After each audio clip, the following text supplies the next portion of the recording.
मुगलों के आने से पहले भारत की महान भूमि कंपीटिंग पावर्स का एक फ्रैक्चर्ड मोज़ेक थी।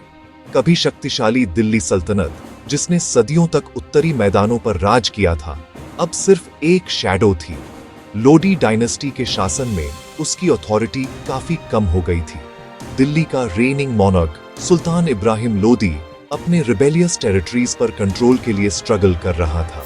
उनका शासन इंटरनल स्ट्राइफ से भरा था। सुल्तान और शक्तिशाली अफगान नोबल्स के बीच गहरा डिस्ट्रस्ट था। नोबल्स अक्सर उन्हें एक टायरेंट मानते थे, न कि एक लीडर जिसके पीछे वे रैली कर सके। इस इंटरनल वीकनेस ने एक पावर वैक्यूम बना दिया और उस वैक्यूम ने केओस को न्योता दिया और एम्बिशन को भी। 16वीं सदी की शुरुआत में सेंट्रल अथॉरिटी की कमी थी। रीजनल किंगडम्स अपनी शक्ति दिखाने लगे और लोकल चीफ्टन्स ने इंडिपेंडेंस असर्ट करनी शुरू कर दी। गर्वित राजपूत कन्फेडरेसी उभरी। मेवाड़ के राणा सांगा की फॉर्मिडेबल लीडरशिप पश्चिम में सल्तनत को सीधा चैलेंज कर रही थी। दूसरी जगहों पर अफगान लॉर्ड्स और गवर्नर्स अपने टेरिटरीज को पर्सनल फीफडम्स की तरह चलाते थे। सुल्तान को केवल नॉमिनल अलीजेंस देते थे। उत्तर पश्चिम की रूट हिंदू कुश अटैकर्स के लिए एक्सपोज्ड और पोरली डिफेंडेड थी। ये फ्रैगमेंटेशन सिर्फ राजनीतिक वास्तविकता नहीं, एक ओपन इन्विटेशन थी। भारत की वेल्थ मध्य एशिया में लेजेंडरी थी। इसकी रिचेस, इसकी फर्टाइल लैंड्स और इसके डिवाइडेड रूलर्स की कहानियां ट्रेड रूट्स पर दूर दूर तक फैली थी। एक आउटसाइडर जिसके पास डिसिप्लिन्ड आर्मी और क्लियर स्ट्रेटेजिक विजन था, उनके लिए कंडीशंस लगभग परफेक्ट। भारत की महान शक्तियां आपस में उलझी और हिंदू कुश के उस पार मंडराते तूफान ने उनके इतिहास का कोर्स बदल दिया। प्रिवेलिंग एटमॉस्फेयर अनसर्टेनिटी थी और शिफ्टिंग अलायंसेस। लॉयल्टी एक कमोडिटी थी। इब्राहिम की सेंट्रलाइजेशन ने नोबल्स को एलियनेट किया। पंजाब के दौलत खान लोदी जैसे डिस्ग्रंटल्ड चीफ्स ने सीक्रेट इन्विटेशंस भेजे एक फॉरेन प्रिंस को, जिसे वे पॉन समझ बैठे। पर वे एक नए मास्टर और नई डायनेस्टी के लिए गेट्स खोल रहे थे। एक डायनेस्टी जो भारत के इतिहास को रीडिफाइन कर देगी। भारत के मैदानों से बहुत दूर मध्य एशिया के रगेड हाईलैंड्स में जहीर उद्दीन मोहम्मद नाम के एक शहजादे का जन्म 1483 में हुआ था। उन्हें इतिहास में बाबर यानी बाघ के नाम से जाना जाता है। उनका वंश फॉर्मिडेबल था। पिता की ओर से तैमूर के और माता की ओर से चंगेज खान के सीधे वंशज। 12 वर्ष की आयु में उन्होंने फरगना का छोटा सा साम्राज्य पाया, पर जीवन एक व्हर्लविंड बन गया। हॉस्टाइल दुनिया में सर्वाइवल, वॉरफेयर और स्टेट क्राफ्ट की ब्रूटल एजुकेशन। उन्होंने समरकंद को कई बार सीज किया, पर उज्बेक प्रतिद्वंद्वियों से खो भी दिया। एक किंग बिना किंगडम के, एक लैंडलेस वॉन्डरर, पर साथ था एक छोटा लॉयल बैंड ऑफ फॉलोअर्स। 1504 में उन्होंने काबुल पर कब्जा कर नया बेस ऑफ ऑपरेशंस बनाया। यहां से हिंदुस्तान की विशाल धनी भूमि अवसर की धरती लगने लगी। उनकी प्रेरणा सिर्फ कॉन्क्वेस्ट नहीं, बल्कि सिक्योर और प्रॉस्परस किंगडम था, जो उनकी अल्टीमेट एम्बिशन को फंड कर सके। भारत की लेजेंडरी रिचेस और फ्रैगमेंटेड पॉलिटिकल स्टेट। बाबर ने इसे रैंडम नहीं, एक स्ट्रेटेजिक ओपनिंग, एक डिवाइन अपॉर्चुनिटी माना, ताकि रिसोर्सेज, मैन पावर और प्रेस्टीज जुटाकर तैमूरी ग्लोरी बहाल कर सकें।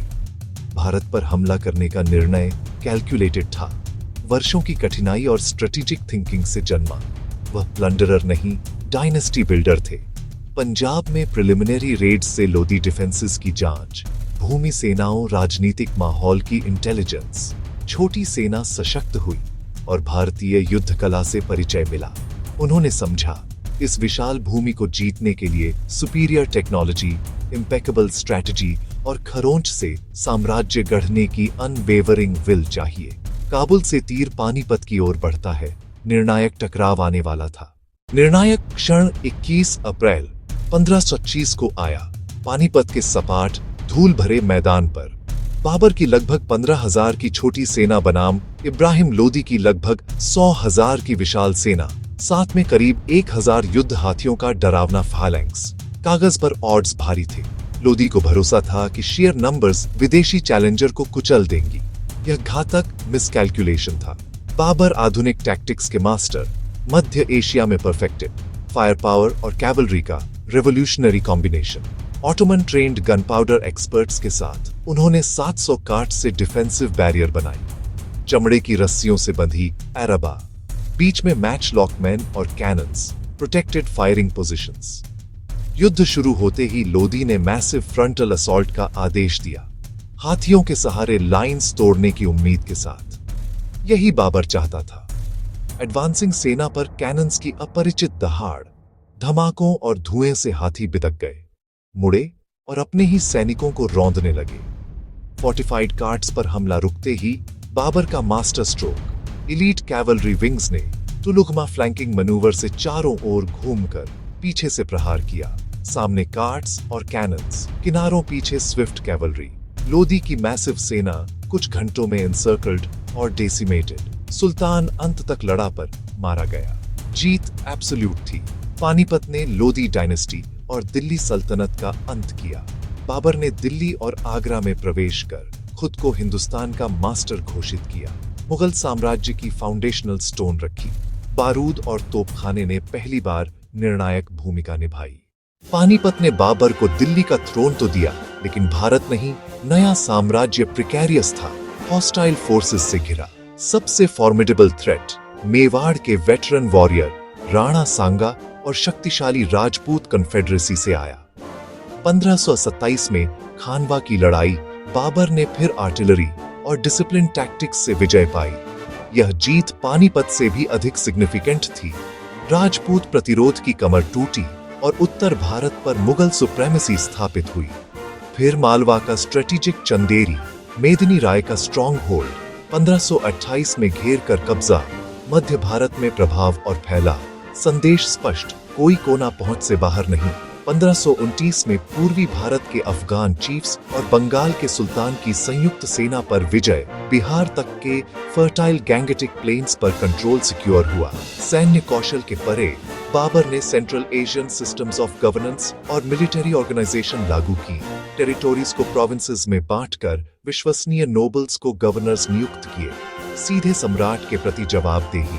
शासन बहुत छोटा पर सिद्धांत मजबूत। सेंट्रलाइज्ड मोनार्की की परिकल्पना अगले 2 सदियों तक मुगल शासन की पहचान बनी। वह केवल कॉन्करर नहीं, रिफाइंड कल्चर के व्यक्ति, एक गिफ्टेड पोएट और कीन ऑब्जर्वर थे। अपनी जीवनी बाबरनामा में उन्होंने जीवन, विचार और अनुभव दर्ज किए। यह रिमार्केबल टेक्स्ट संघर्षों, जीतों और नए देश के इंप्रेशंस का गहरा पर्सनल अकाउंट देता है। समय भले ब्रीफ रहा, पर फरगना का बाग बाबर एक शानदार साम्राज्य का बीज बो गए, जो भारतीय इतिहास के पूरे युग को परिभाषित करेगा।